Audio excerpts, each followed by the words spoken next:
How's it going, guys, and welcome to the showdown between the Lizardmen, led by KROQIDILE, and the followers of Nagash, who are going to be led by Ark in the Black. So let's jump right into this match, guys, and have some fun. So on the front line, I do have a very wide infantry corps. In the middle, I do have three groups of Saurus warriors who are going to be doing most of the heavy lifting, and with their 52 weapon strength, they should be able to make quick work of skeleton warriors, Nehekar warriors, tomb guard, and pretty much anything the Tomb Kings can throw at you in terms of infantry.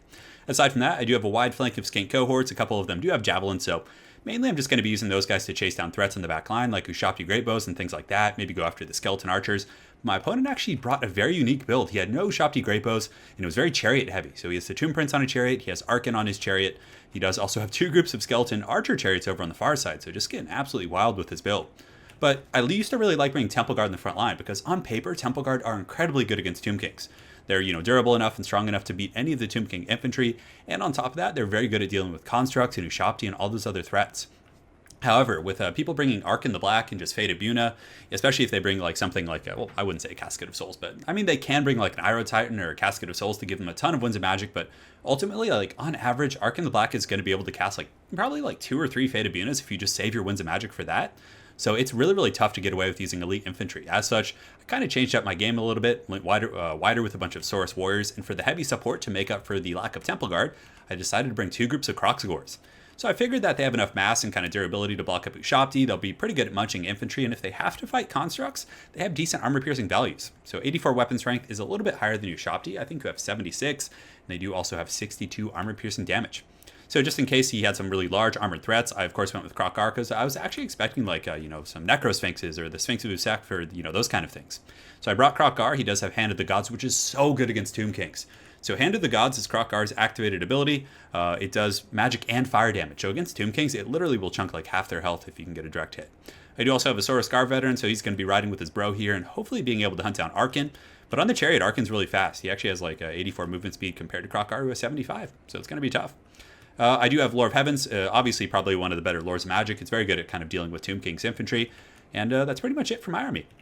So for my opponent, 2 skeleton chariots over here with the archer variant, and you can see that bows are doing pretty good against my skink priest, and the Kroq'Sigors can intercept these guys and block them down, but they're obviously much faster. I really like this pick for my opponent. A couple groups of Crypt Ghouls, so followers of Nagash have access to some things that the Tomb Kings do not, and Crypt Ghouls are going to make very quick work of these skink cohorts if I'm not careful. So I'm really like that in the front line. Tomb Guards with halberds, anti-large, armor piercing against dinosaurs, and he does have these skeleton archers in the back. So pretty cool build for my opponent. So without further ado, let's get this show on the road.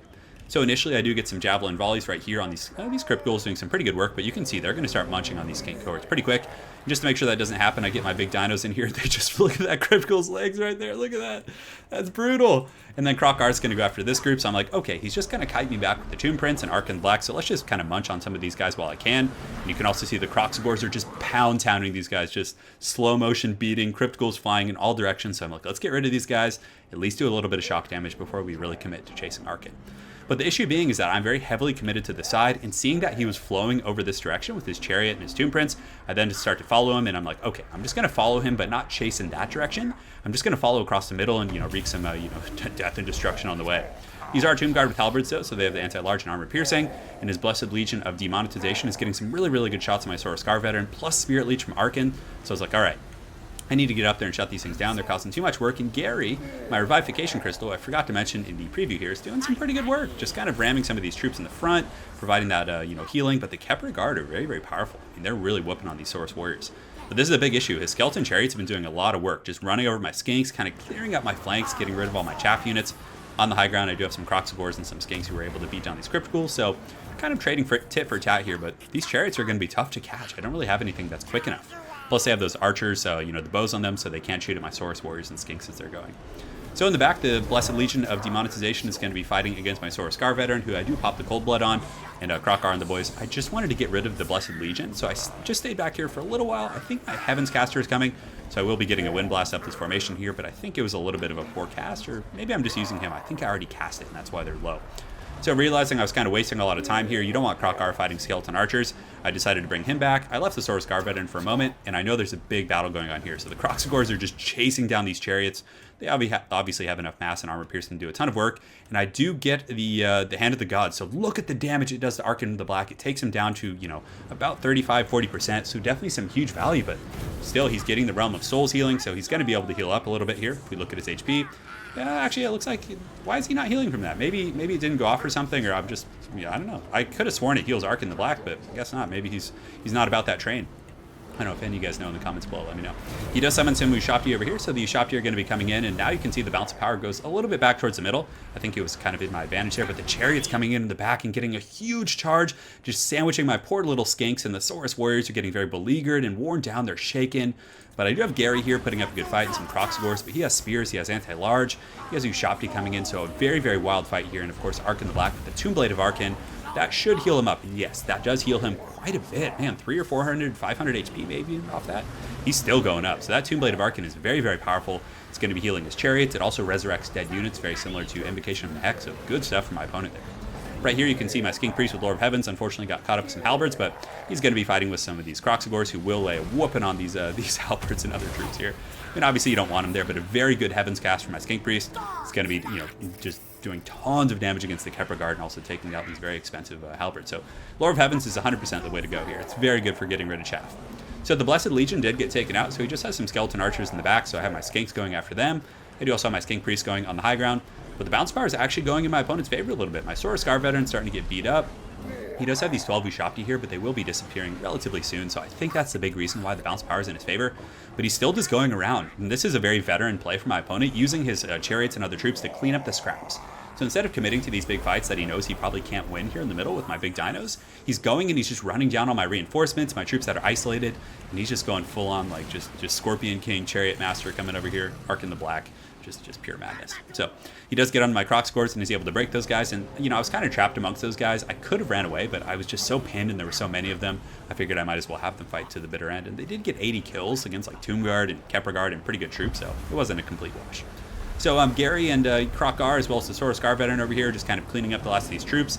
The Libra Mortis does go down right here to kind of buff up some of his guys that are fighting, but the Ushopti are now crumbling. I have some troops on the high ground. You can see these Skinks are coming back, a group of KROQIDILE, so definitely very needed. This fight is just so darn close. He has a really big pocket of troops here. 27 Crypt Ghouls. He also has King Nekesh's Scorpion Legion, so this was rough. An anti-large unit with poison, you know, somewhat durable by skeleton standards, so it's going to be tricky. I don't have too much left. I have KROQ, Saurus Scar veteran, Heavens Caster, a couple tattered infantry, and of course Gary. So Gary, you know, did his piece, but look at this Heavens Cast, just blasting all those guys, so powerful. You can see as soon as that cast went off, the bounce of power went just back up towards the middle. So right now, just getting rid of his archers, kind of doing what he had done to me, just cleaning up the scraps of his army, trying to regroup my tattered forces. But a lot of his stuff is critical binding here or crumbling, so, you know, every second I can kind of just clear up the scraps without having to commit to a heavy fight here. It's going to be pretty good for me. So a little bit of fast forwarding as KROQ and the boys do their thing. You can see the Ark in the Black just coming in, getting a great Spirit Leech on my Saurus Scar veteran. I do have a couple Rev Crystal charges left, but I think I only need like 2 or 3 left. And I was trying to get Ark in the Black, but look at this Tomb Prince with the block, just coming in with Tomb Strike, able to block my guys up, and he's probably going to get away without taking too much damage. So very, very good stuff there from my opponent. The Chariots like have been really solid this game. I'm thoroughly impressed about like how effective they were at taking out Saurus Warriors and Skinks. He did a really good job with those. And the bows were able to apply some decent pressure as well.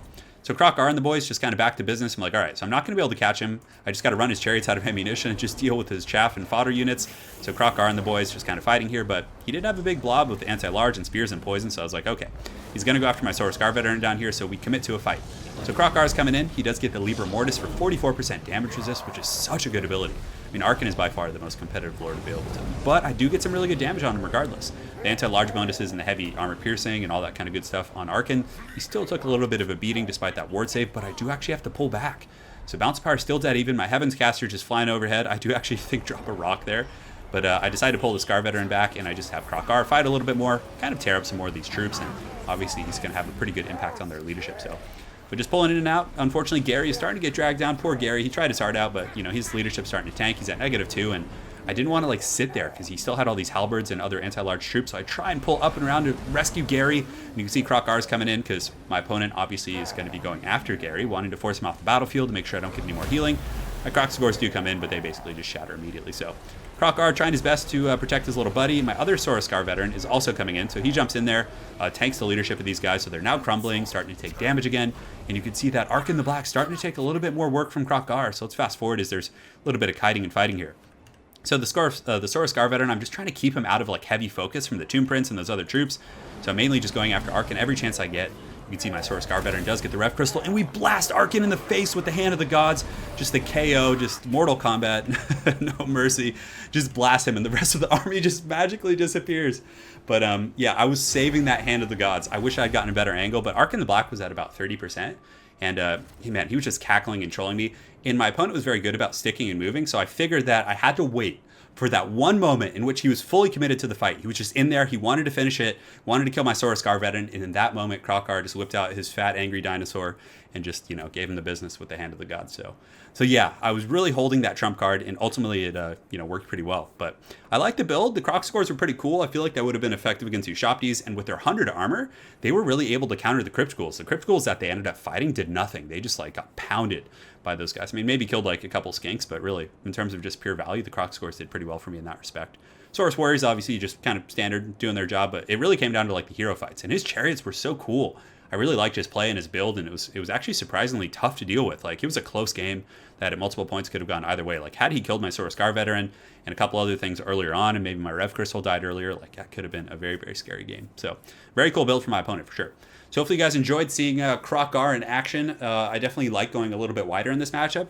Now, if they're bringing Lore of Nehekara, you can really get away with Temple Guard. Like, Temple Guard will just do solid work with their charge defense, their anti-large against constructs, different things like that. Granted, they might get run over by chariots, but with Arkin the Black, who is often the main choice for Tomb Kings players, regardless, even if they're not followers of Nagash, it's a little bit too risky, I think. Some matchups, I mean, even with Dark Elves, I like to bring Blackguard and Augur on still, but I feel like, again, Arkin can just give them the business too much. You know, it's tough.